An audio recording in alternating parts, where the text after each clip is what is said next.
बनवा लेते हैं आप, जिसमें किसी का जीएसटी होगा। कोई युवा अगर आगे बढ़ने के लिए कुछ सोचता है, जीएसटी बनवा लेता है, अपना कोई संगठन बनवा लेता है, और जीएसटी पर आपको कोई काम नहीं मिला, कोई ठेकेदारी नहीं मिली, कुछ आपने काम नहीं किया, सरकार को हर महीने टैक्स देना। क्यों भाई? जांच कर लो, हमने अगर उससे कुछ कमाया हो तब न देंगे।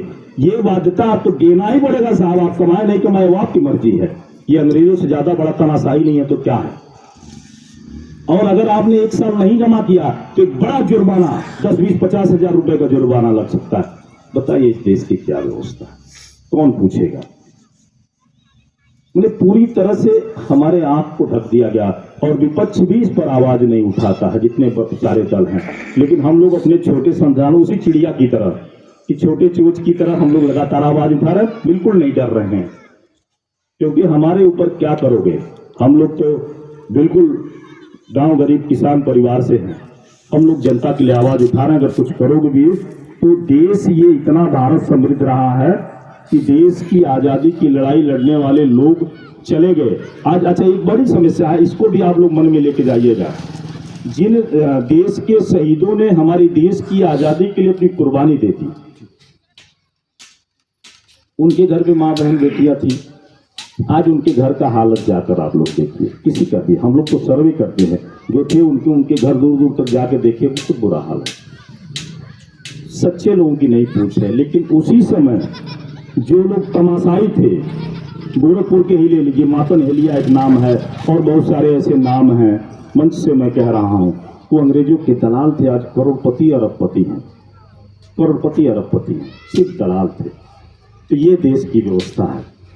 और सबसे बड़ी बात है, जो हमारे नौजवान देश की आजादी की लड़ाई में अपनी कुर्बानी दे दी, इस देश में उन्हें अटेम्प्ट टू एक्सीडेंट लिखा जाता है संविधान में।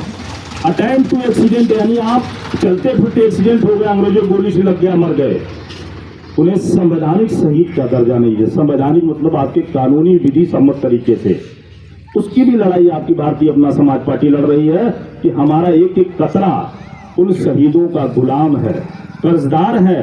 क्योंकि अगर वो देश के लिए लड़े नहीं होते, मरे नहीं होते, तो आज हम गुलाम भारत के नागरिक होते। तो उन्हें संवैधानिक शहीद का दर्जा दे दो भाई, क्या दिक्कत है। कोई पैसा थोड़ी कोई किसी से मांग रहा, ये भी सरकार नहीं कर रही है। अगर हम मांगते कि नहीं हम लोगों को नौकरी दे दो, नहीं हम लोगों को कुछ और दे दो, भाई उन देश के नौजवानों को जो देश के लिए जान दे दिए, उन्हें संवैधानिक शहीद का दर्जा दे दो, अच्छा लगेगा। सहारा पीड़ित जो लोग हैं उनका भुगतान दे दो। अपना पैसा मांग रहे, एक पाई भी नहीं चाहिए किसी को, वो भी नहीं। और ये पैसा सरकार जब्त करना चाहती है। अगर ये भुगतान नहीं हुआ तो दुनिया का सबसे बड़ा घोटाला होगा।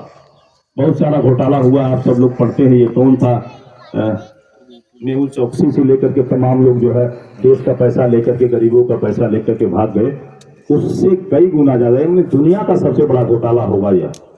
देश, जिस देश की आधी आबादी उसमें पैसा जमा की हो और सरकार भुगतान न करा पा रही हो, तो आंदोलन चलता रहेगा, बातें चलती रहेंगी।